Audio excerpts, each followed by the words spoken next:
Olá, que bom que você está com a gente. Seja bem-vindo ao nosso Conexão BR, o podcast do BR Offices. Gente, o BR Offices oferece espaços de trabalho modernos, flexíveis, com escritórios privativos, personalizados, salas de reuniões equipadas, ambientes de trabalho premium, localizadas em Brasília e em Goiânia. E neste episódio, gravado diretamente dos estúdios da Flexcast, onde ideias ganham voz e transformam o seu conteúdo, a gente conecta você a temas relevantes, inspiradores e que movimentam o mundo dos negócios. Nosso convidado de hoje é Carlos Augusto, diretor do setor público da Microsoft. Atuação destacada na transformação digital do setor público. E ele leva a visão da Microsoft sobre inovação, inteligência artificial e modernização dos serviços governamentais. Ele é palestrante de eventos nacionais e internacionais. Nosso convidado é especialista em inteligência artificial generativa e digital pela USP. Nosso convidado de hoje vai falar de muito assunto importante aqui de tecnologia. Carlos Augusto, seja bem-vindo ao Conexão BR. Obrigado, Marcos. Tudo bem e você? Tudo ótimo. Já está há quanto tempo no ramo de tecnologia, Carlos? Há muito tempo. Formei ali no final de 2000 aproximadamente, então uns 25 anos de tecnologia. E a Microsoft entrou quando na sua vida? Entrou no final de 2019, quando eu saí da carreira pública e iniciei lá, então, por volta ali de outubro, novembro de 2019. Que bacana. E como você pode dizer para a gente, olhando para o cenário global, como que a Microsoft se insere isso aqui no Brasil, nesse cenário atual? Maravilha. Microsoft é uma organização com 50 anos, completou 50 anos de vida esse ano, então é uma organização que todos conhecem de forma mundial consagrada, e no Brasil há 36 anos no Brasil. Então, a Microsoft já é um parceiro tradicional no Brasil, né? Então, principalmente nesse momento agora que de muitas mudanças e de inteligência artificial, de modernização, de inovação. Então, a Microsoft está posicionada como parceiro estratégico de longo prazo dos nossos clientes aqui, principalmente do setor público. Esse é um assunto que a gente vai abordar, que é a sua área da Microsoft voltada ao setor público, não é isso, Carlos? Isso, exatamente. Aqui, como bom brasiliense, aqui eu me especializei em setor público, mas não restrito aqui a Brasília, né, mas o Brasil em geral. Então a gente tem toda uma sociedade aí que consome serviços governamentais, né, digitalização muito forte acontecendo aí ao redor do mundo, né, todos os governos ali tentando prover melhor qualidade de vida para a população. Então, o setor público é uma honra, né, fazer parte dessa indústria, né, desse segmento, porque é de muita relevância para todo o nosso país. Do ponto de vista da Microsoft, quais os maiores desafios hoje você enxerga aqui para Brasília? Principalmente. Eu vejo o desafio, na verdade, de forma global e de todas as organizações, é a questão de mudança organizacional, porque as mudanças estão acontecendo de forma muito intensa, né, principalmente com o advento aí de tecnologias, de acesso a dados, de inteligência artificial generativa, mas de muita responsabilidade na adoção do uso dessas tecnologias. Então a Microsoft trabalha com os princípios de IA responsável, então buscando sempre conectar os objetivos estratégicos de cada organizações com a nossa missão, que é empoderar cada pessoa e cada organização do planeta a alcançar mais. Então, fazer essa conexão com cada organização, principalmente setor público, acho que é um grande desafio, porque passa por pessoas, né, processos, ferramentas, então tem que haver esse alinhamento de forma responsável e segura. Tem alguma área específica que tem gerado mais impacto nessa mudança, Carlos? Sim, serviços governamentais em geral, né? Então, nós tivemos ali, depois da pandemia, né, uma necessidade compulsória ali de consumos digitais aí de tecnologia, e muitas dessas tecnologias fazem muito sentido, né? Então, ao invés, por exemplo, de uma pessoa se dirigir presencialmente para um órgão para receber ali um atendimento presencial, ele pode acessar esse serviço de forma digital, e esse serviço, então, ele provê acessibilidade, ele provê eficiência, redução de custo, modernização, a percepção do usuário de ter o acesso ao serviço ali. Todos praticamente têm acesso ali a um telefone na mão, à internet na mão. Então, trazer essa experiência mais fluida para o cidadão, eu vejo que é de grande relevância, de grande impacto, de grandes oportunidades. A gente vai entrar agora num assunto que já foi abordado em outros episódios aqui do nosso podcast, que é a IA. Cada vez mais tem se falado em IA. E eu sei que a Microsoft manda muito bem quando a gente fala de IA. O que você pode dar uma leve introdução nesse assunto que a gente vai abordar? Maravilha. Inteligência artificial. Maravilha, é um assunto que todos têm falado, né? E a Microsoft tem liderado também, né, a nível mundial esse assunto, porque é o dever da Microsoft como organização mundial que provê, né, essa relação de longo prazo estratégico com nossos clientes. Então a gente precisa também se posicionar, e com a inteligência artificial não foi diferente. Então, com a nossa parceria que aconteceu de forma estratégica lá em 2018 e 2019 ali com a OpenAI, onde a OpenAI, então, utilizou ali essa parceria com a Microsoft para treinar o modelo do GPT. Então, a Microsoft, ela conectou, então, tem utilizado essas tecnologias, esses algoritmos de inteligência artificial generativa em suas soluções. Então, imagine que a Microsoft hoje, ela provê os serviços de inteligência artificial fim a fim.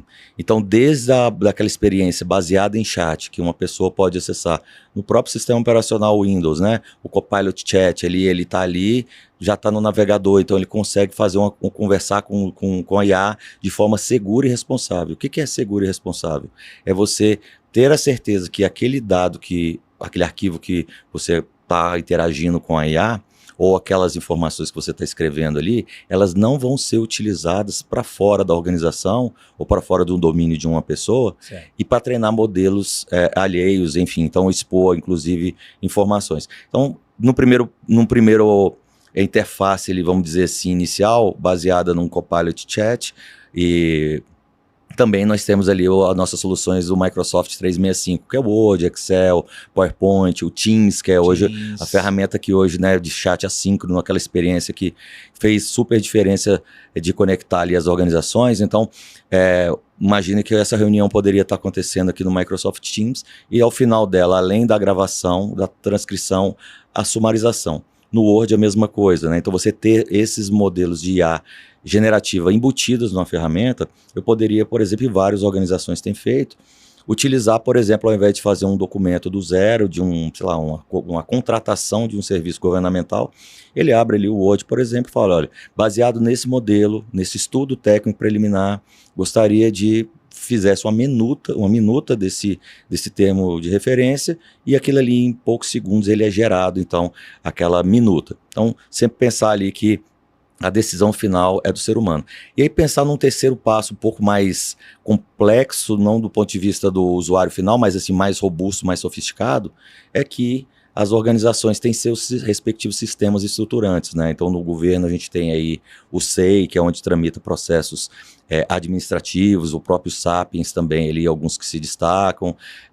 No judiciário, por exemplo, o PJE, o próprio EPROC, que são sistemas que tramitam sistemas judiciais. Então, naqueles sistemas, a Microsoft consegue fazer integrações que trazem a inteligência artificial para a interface que o usuário já, por exemplo, que um servidor público, ou que um advogado, ou que uma parte do processo, ele já tem uma destreza de utilizar. Então, a pessoa acessaria então o SEI, ele acessaria o PJE, e ele teria a percepção que, de forma integrada, intuitiva, aquela inteligência artificial já estaria integrada. Então, por trás desses bastidores ali, toda essa sofisticação tecnológica, a Microsoft tem os recursos da nuvem Microsoft, chamado Microsoft Azure, OpenAI, onde que tem todo um aparato tecnológico de segurança cibernética, de desenvolvimento, modernização de aplicação, de inteligência artificial generativa, de governança de dados, de governança de IA, trazendo essa segurança, então, fim a fim, desde o usuário que não tem nenhuma destreza tecnológica, ele simplesmente conversa em linguagem natural, passando por essas inteligências artificiais que já estão embutidas nessas ferramentas de colaboração e produtividade, e chegando até nesses sistemas mais estruturantes, esses sistemas mais finalísticos, são sistemas que são muito especializados e que eles podem e devem utilizar a inteligência artificial para melhor experiência, tanto de economicidade ali do cidadão ou do próprio órgão, trazendo essa percepção de modernização. É importante quando a gente fala aqui de dados, de responsabilidade, segurança, num momento que a gente vive, né? de IA, cada vez mais tem surgido mais IAs pelo mundo, e a Microsoft preocupada com isso, né? Dessa segurança de responsabilidade com os dados. Perfeito. Então a Microsoft hoje ela não fica restrita ao modelo da OpenAI. Então hoje são mais de 2.000 modelos, pensando em versões de modelos, estão mais de 10.000 modelos de inteligência artificial que a Microsoft suporta. Então, por meio do Microsoft Azure, e aí não vou entrar muito nos detalhes tecnológicos, mas a gente tem a governança de dados fim a fim. Significa que desde a organização, ela não precisa, ela tem recursos tecnológicos hoje para falar, eu consigo fazer a governança dos dados, ou eu consigo fazer a governança da IA. O que significa a governança da IA? Significa que a organização pode escolher, eventualmente, falar, olha, eu vou trabalhar com essas 4, 5, 10 IAs aqui, essas são as IAs que eu validei, que eu entendo que são as IAs que eu posso utilizar, não fica restrita a um ou ao modelo da Microsoft, e a Microsoft cria esse espaço seguro, esses chamados guardrails, para que a organização tenha a flexibilidade de tomar a decisão de qual modelo ele quer seguir, para qual tipo de necessidade. Então, na verdade, existe um conceito chamado multimodelo e multimodal. Então, multimodelo, você pode utilizar dados, você pode utilizar dados como vídeo, como texto, como imagem, como entrada de dados.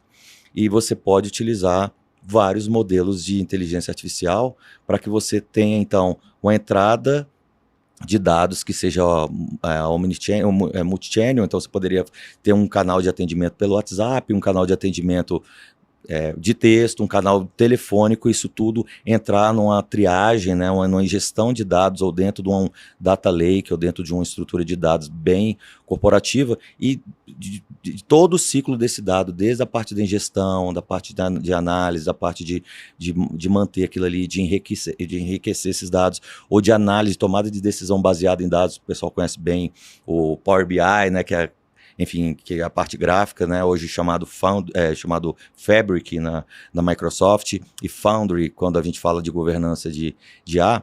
Então a gente tem existe tecnologia disponível no mercado hoje para que a organização garanta que ela fala assim, eu consigo ter uma estratégia de dados, eu consigo ter uma estratégia de IA de forma segura e responsável. Eu sou uma pessoa totalmente leiga com o IA, mas para uma organização, Carlos, que está começando agora, onde faz mais sentido utilizar a IA, esse ecossistema da Microsoft?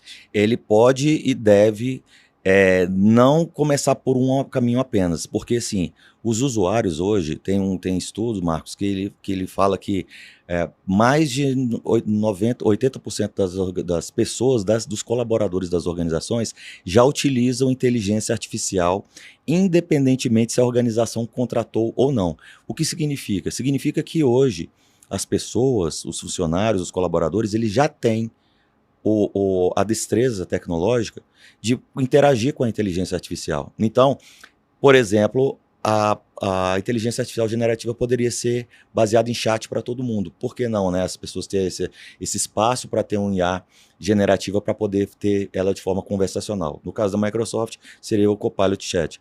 Por que não ela trabalhar com essas ferramentas de colaboração e produtividade que eles já estão adequados, eles já estão acostumados? Word, Excel, PowerPoint, Teams, SharePoint, OneDrive. Então isso tudo, ele já tem isso já adotado, ele já tem isso de forma intuitiva. Então essa adoção, ela pode e deve acontecer de forma institucional. E aonde que poderia utilizar? Poderia utilizar numa área de auditoria, poderia utilizar numa área finalística, por exemplo, que o judiciário tem se destacado bastante ali para fazer minutas de relatório, então fazer o processo de admissibilidade para saber se aquele processo ele é de competência de um tribunal ou de um grau ali de decisão. Então, entender os processos, os fluxos de negócio, cada área tem sua demanda, tem seu gargalo, então não tem nenhum prejuízo de você ter essa abordagem multidisciplinar. Você pode e deve então trabalhar com a forma de chat, você pode trabalhar isso de forma integrada com as ferramentas de colaboração e produtividade, e por que não você trabalhar também com melhorias dos seus processos, criar esses agentes autônomos. Imagine que você, ao invés de ter uma força de trabalho com 100 pessoas trabalhando na equipe, você poderia ter 110 pessoas barra agentes trabalhando, 100 pessoas e 10 agentes fazendo esses agentes sendo identificáveis, eles sendo fazendo atividades restritamente definidas, controladas pelo ser humano, mas sendo força de trabalho. Então, imagine que uma atividade dentro de um fluxo de trabalho, um processo, por exemplo, de extrair informação de identificação da pessoa, RG, CPF, ou processo de anonimização de dados pessoais, por questão da Lei Geral de Proteção de Dados, a LGPD, para ele tramitar processos sem poder expor informação, ao invés de um ser humano acessar centenas e milhares, talvez, de páginas de documentos para poder extrair, o agente ali, em determinado momento, a inteligência artificial poderia compor isso para poder ser força de trabalho e melhorar essa eficiência operacional. Então, veja que aqui o céu é o limite. Não tem, por exemplo, então, uma restrição, eles não são concorrentes do ponto de vista, olha, eu vou abrir mão de fazer essa estratégia em detrimento da outra. Então, ela pode e deve ser uma estratégia de modernização considerando IA em várias frentes de negócio. Para quem está chegando agora, estamos com o Carlos Augusto, ele é da Microsoft Brasil, voltado ao serviço público, né, governamental. E eu sei que a Microsoft trabalha no conceito IA responsável. Aborda mais esse assunto para a gente, Carlos. Perfeito. A IA responsável, então, ela é feita, então, né, evitando vieses, né, evitando o uso indevido da IA. Então, a IA sendo sempre transparente, né, trabalhando com essa questão, por exemplo, de explicabilidade, de rastreabilidade. Então, veja que uma ação que é feita ali na inteligência artificial, ele, né, tem como você, então, rastrear por que a IA, por exemplo, sugeriu esse sumário, né? Então, porque na determinado momento da gravação ou determinado documento, ele tem ali, então, a rastreabilidade é um fundamento ali. Então, não é feito, então, de forma deliberada, de forma sem que seja feita uma revisão humana. Então, a IA responsável, ela por mais automatizado que seja ou não o processo, a decisão é sempre do ser humano no final.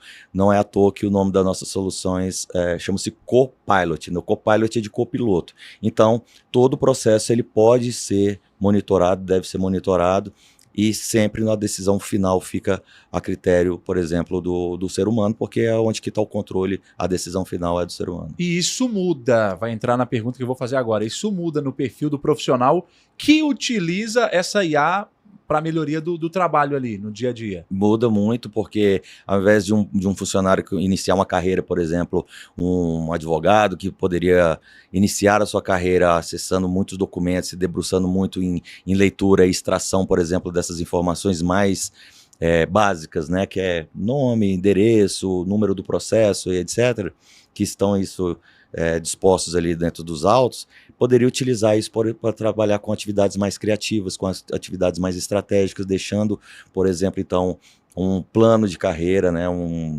uma decisão, por exemplo, de se tornar servidor público, um advogado, ou um juiz, ou, enfim, uma determinada carreira, ele se tornar mais interessante do ponto de vista de, ao final do dia, não ficar aquela percepção de ter sido muito massivo o dia de trabalho, né, de ter sido mais produtivo. Olha, ao invés de eu ter...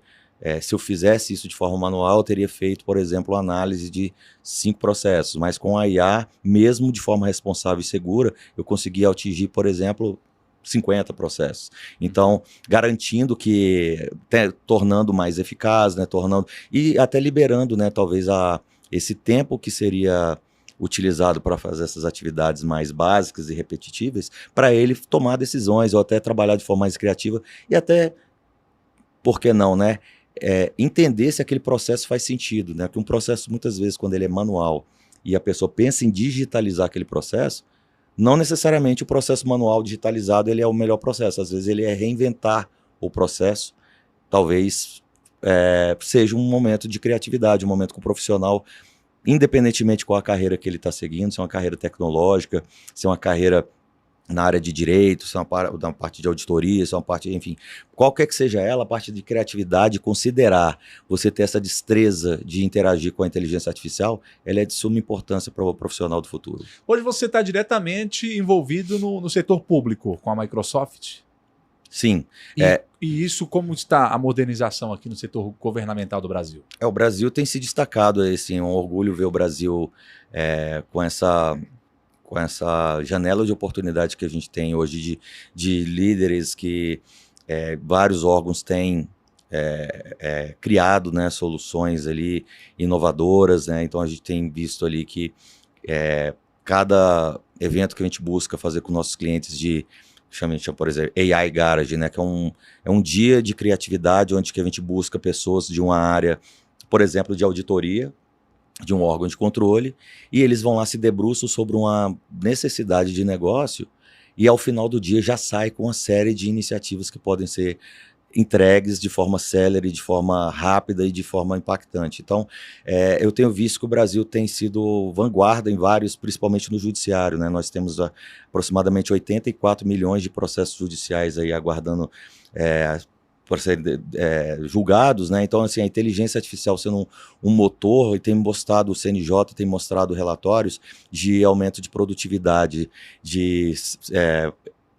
considerando a quantidade de processos que entrou no último ano para cá, considerado que já foi julgado, 114%, então, ou seja, 14% a mais de processos que foram julgados mais do que entraram. É claro que tem ali um estoque, né, o que a gente chama de backlog ali ainda para ser explorado, mas tem muitos cenários de utilização que eles podem e devem ser repetidos, né, escaláveis, reaproveitados. Então, por exemplo, um processo de admissibilidade que um tribunal faz, ele é aplicável para os outros tribunais também. A gente tem 94 tribunais no país. Órgãos de controle, que tem uma decisão, por exemplo, de uma auditoria interna, um fluxo de trabalho de gerar um relatório de auditoria interna, isso poderia ser utilizado para todas as organizações que têm auditoria interna.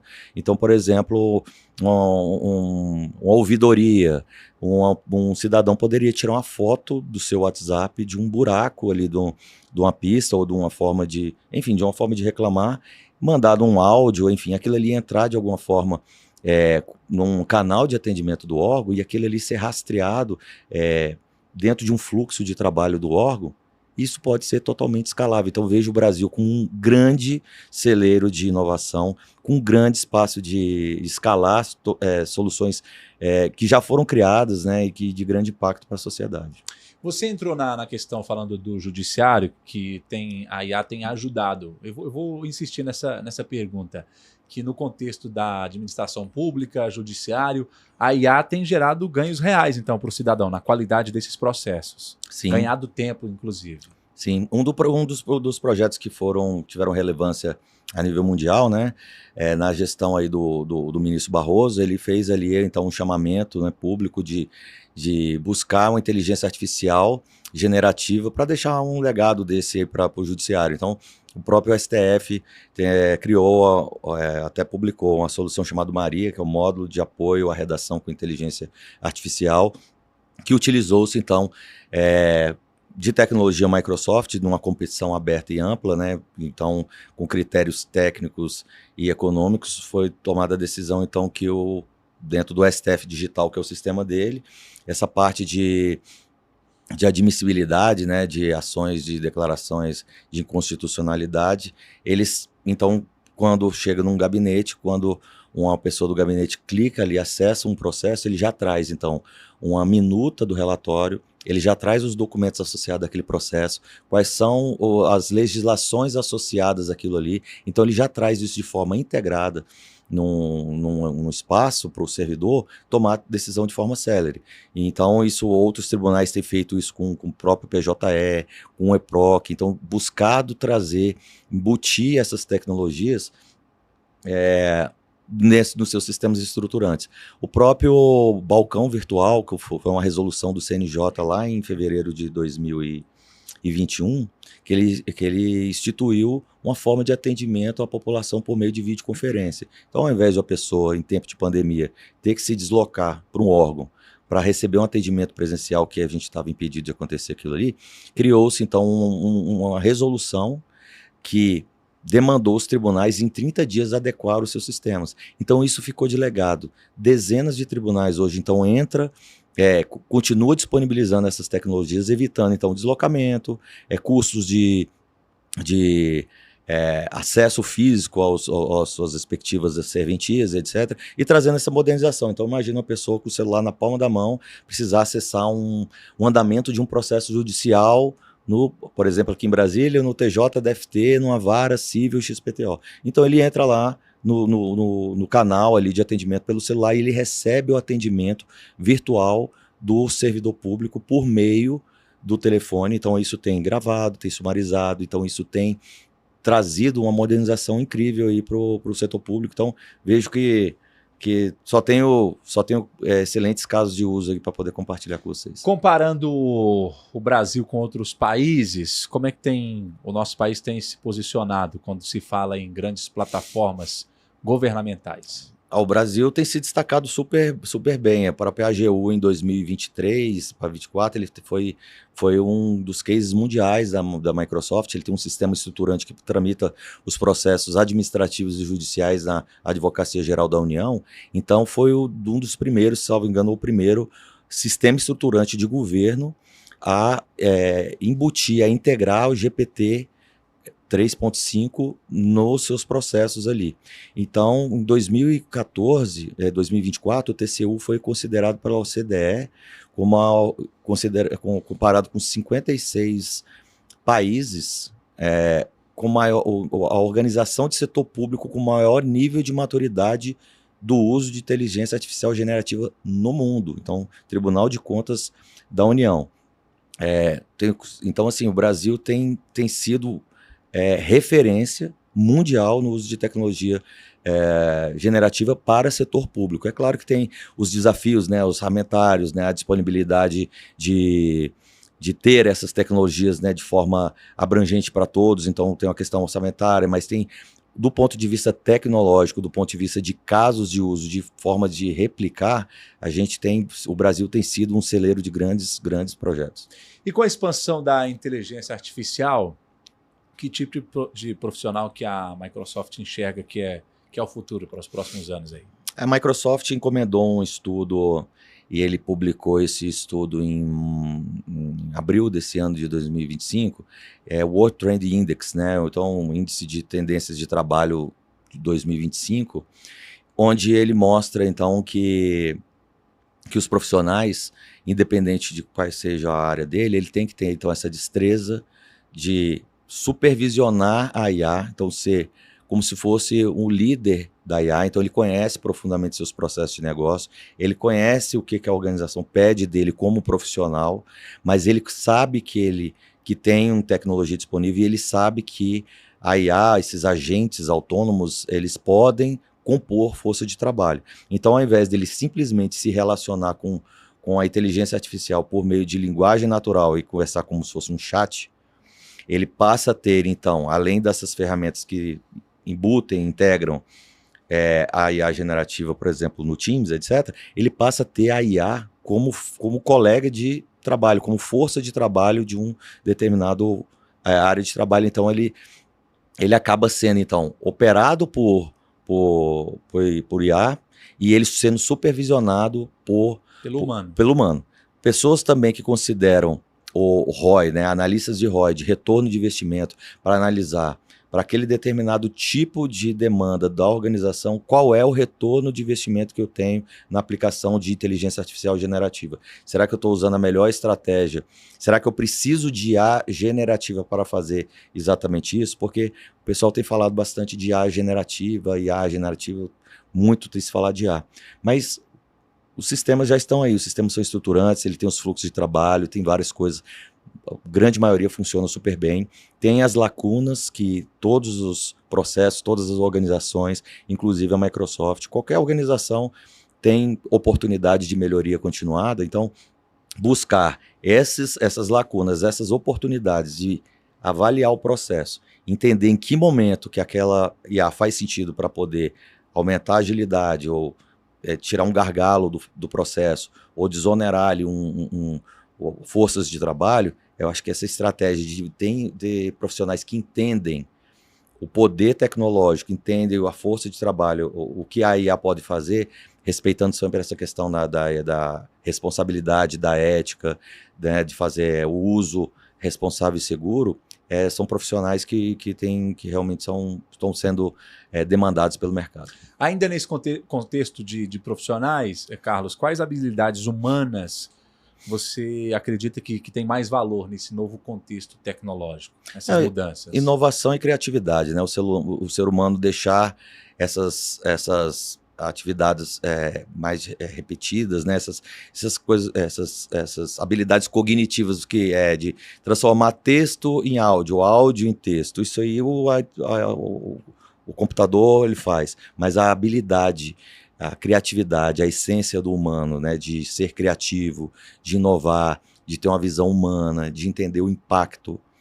Isso aí realmente são habilidades que a gente chama, né, soft skills, né? Porque o hard skill a gente treina, né? E assim, a gente vai aprendendo habilidades ali específicas, mas acho que usar essa essência humana ali para criatividade, para você trazer essa visão humanizada e essa decisão final, deixar garantindo que o ser humano está no controle do copilot, do copiloto, eu acho que é fundamental. Dentro do ecossistema da Microsoft, quais caminhos de aprendizado que você pode destacar para a gente? Maravilha. Microsoft é um ecossistema mundial, né? Então a gente está em centenas de países aí, somos mais de 200 mil funcionários, só no Brasil temos mais de 30 mil parceiros. Então a Microsoft, reiterando seu compromisso aí de 36 anos no Brasil, em 2014 nós tivemos nosso presidente Satya Nadella, junto com o vice-presidente Alckmin, em São Paulo, num evento chamado AI Tour, que aliás vamos ter outra edição agora em dia 11 de fevereiro de 2025 em São Paulo, então já fica o convite aí, que vai ser 26?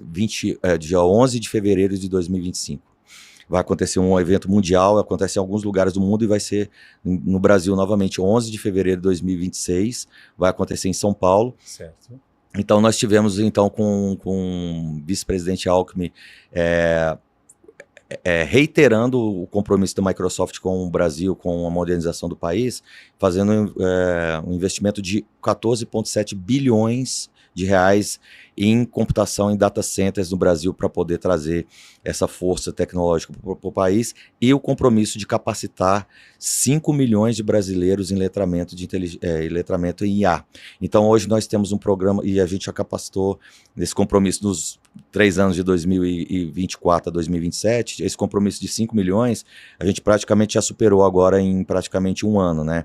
Então a gente tem uma plataforma, um site que é ConectaI, de AI no final de IA, né? E tem uma trilha lá chamada Influencia, que esse IA, na verdade, então, são treinamentos que você faz de forma gratuita, não tem um custo nenhum, que são de letramento de IA mesmo. Então a pessoa tem essa destreza tecnológica, esses fundamentos do o que é a IA, de onde veio, quais são a sua aplicabilidade do ponto de vista de segurança cibernética, de desenvolvimento de aplicação, de produtividade de colaboração, de desenvolvimento de software, de vários prismas para poder profissionais, estudantes entenderem esse novo mundo e entenderem que independentemente de qual é a sua trilha, se ele vai ser uma pessoa que vai trabalhar como no setor público, se ele vai uma iniciativa privada, se ele vai ser um advogado, se ele vai ser um juiz, que esse letramento digital ele é fundamental e está disponível, então, com esse nosso investimento aí para todo o país. Interessante quando você fala, Carlos, sobre a capacitação e como as empresas elas podem se preparar, seus times, para essas novas tendências que a IA está já exigindo hoje. Perfeito. Vejo que a adoção tem uma questão, né, de gestão de cultura organizacional, né? Então, gestão de cultura organizacional ele passa por patrocínio da alta gestão, validando que a organização ela sim vai fazer uso de tecnologias, de inovação, de inteligência artificial, um plano de comunicação muito consistente que mostra, que dê visibilidade para a organização de forma institucional o que está acontecendo, mas um plano de capacitação continuado que mostra que não necessariamente é só apenas a participar de um treinamento presencial, mas ter uma plataforma ali para que a pessoa consuma aquela informação, ou ele tenha o que é chamado esse onboarding, né? Essas boas-vindas dentro de uma organização ou dentro de um departamento, para entender quais são as tecnologias, as habilidades que ele precisa entender daquilo ali, treinamentos online, treinamentos virtuais, treinamentos híbridos. Então, e as organizações públicas têm até no seu planejamento estratégico, aproximadamente aí, em média, 40, 80 horas de planejamento estratégico por capacitação por funcionário por ano. Então, assim, considerar dentro desse planejamento estratégico essa capacitação continuada. Então, é um trabalho continuado, né? Não é um trabalho pontual, que ele é multidisciplinar. Então, envolve a área de tecnologia, ele envolve a área de inovação, ele envolve áreas que são parceiras da área de inovação para entender, para se experimentar esses pilotos para ver se faz sentido, mas essa parte de capacitação de forma continuada, institucionalizada, de forma difusa ou de forma pontual para os seus respectivos departamentos, ele é fundamental. Então, na verdade, tem todo um arcabouço aqui de ser trabalhado, então não tem uma questão, olha, faz um treinamento aqui que vai estar resolvido. Então, acho que é uma jornada aqui. Falando de jornada, olhando para a sua trajetória, o que te motivou a entrar nesse ramo de tecnologia voltado ao governo, ao cidadão, ao impacto social? Eu acho que é exatamente essa questão da inovação, né? A inovação, eu vejo ali, como algumas pessoas comentam, é um conjunto de algumas habilidades que, somado, vai chegar a um resultado exclusivo. Então, eu sou um profissional aqui de Brasília, que gosto muito de tecnologia, então me capacitei, me formei, me especializei em tecnologia. Em Brasília, tendo todo o setor público ali, né, muito latente, tendo a oportunidade de trabalhar em alguns órgãos, então ter essa empatia de entender o que o servidor público tem como desafio como servidor público, o que as organizações têm de desafios orçamentários, o que as políticas públicas têm de desafio de impactar indicadores, né, de percepção de segurança pública, de percepção de serviços sociais. Eu ia dizer isso, de serviços sociais. Pois é. E então, pensando em tecnologia, pensando em setor público, pensando em impacto, me tornei um funcionário da Microsoft há 6 anos e entendendo que a Microsoft é uma plataforma de também empoderar as pessoas e organizações a alcançarem mais, eu entendi que era uma forma de eu, como profissional, eu também me inovar e me posicionar. Então, eu tenho o privilégio de trabalhar com um time sensacional, a gente tem uma liderança mundial incrível, com Satya Nadella aqui no Brasil, com a Priscila Larran. Então a gente tem o Bruno Pavan, tem o Ronan Damasco, tem uma série de pessoas que eu não vou me atrever aqui a falar o nome, mas assim, a gente tem um grupo muito grande de pessoas que têm estudado setor público a nível mundial, a nível Brasil, a força de trabalho incrível, de modernização de aplicação, de uso de inteligência artificial, de segurança cibernética, de colaboração em produtividade, até pensando nos desenvolvedores de software, né? Estou com essa aqui da GitHub, né? Então, o GitHub que também ajuda os próprios desenvolvedores de software a desenvolver sistemas sem vieses, com explicabilidade por linha. Então, cada linha que é de código, de codificação, ele tem a sua explicabilidade. Então, veja que a gente tem aqui, uma janela de oportunidade interessante. Eu, como profissional, eu acho que eu estou no país certo, na empresa certa, do setor certo. Então, deixando um legado aí para a sociedade. Carlos, o nosso entrevistado de hoje, você falou que estão 6 anos de Microsoft Brasil. Tem algum projeto, alguma iniciativa que te marcou nesse tempo de casa na Microsoft? Tem vários, né? Eu logo quando eu entrei em 2019, eu era servidor público concursado, eu estava ali num cargo ali de coordenador geral de auditoria lá do Ministério da Saúde, e aí final de 2019 eu entro na Microsoft para ajudar as organizações a fazer a adoção de tecnologia. Então a gente foi ali em março de 2020, 4 meses depois que eu entrei na Microsoft, a gente foi colocado compulsoriamente em teletrabalho, né? Então tive a oportunidade também de viver esse momento importante com os órgãos, né? Então foi um momento de de viabilizar o teletrabalho seguro. Então, acho que esse primeiro grande entrega foi o teletrabalho seguro, teletrabalho moderno e seguro. Então, acho que essa é uma primeira onda que deixou um legado. Eu acho que talvez um segundo momento que deixou mais marcante também foi a questão do balcão virtual, né? Que era o atendimento à população. Isso tinha a ver com vidas, tinha a ver com justiça, com tomada de decisão, com processos judiciais acontecendo. É o que a gente falou aqui de projetos sociais, né?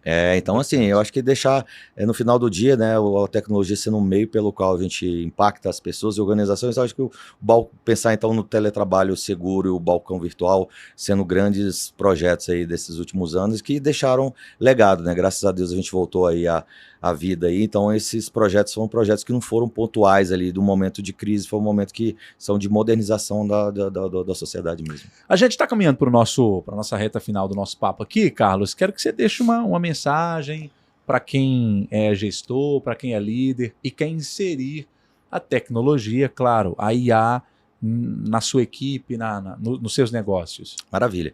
Bom, eu queria deixar o recado então que o profissional tem que buscar se capacitar, tem que se preocupar, ser empático, entender as necessidades, seja do seu parceiro, do seu colega de trabalho, do seu cliente, para entender a sua demanda de negócio, entender o momento da organização, entender as tecnologias disponíveis, se capacitar e buscar, então, compor, né? Não é a tecnologia por si só, não é o profissional por si só, é um conjunto de fatores ali que precisam estar considerados. Então, a questão de cultura organizacional, de entender o impacto daquilo ali tecnológico, né? Então, se capacitar também, entender qual é o seu nicho de trabalho, aonde você poderia se destacar, onde você consegue como se realizar como profissional. Então, o conjunto desses vários fatores, né?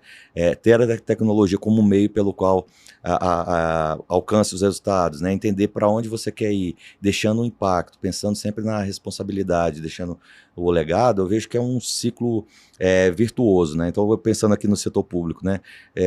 Se está sendo legal para a sociedade, se está sendo legal para o parceiro, se está sendo legal para o órgão público, está sendo legal para a Microsoft, quando a relação é virtuosa, ela é sustentável, ela vale a pena, sabe? Então, acho que nessa linha a gente pode ser o que quiser e está tudo certo. Nosso papo de hoje falou de tecnologia.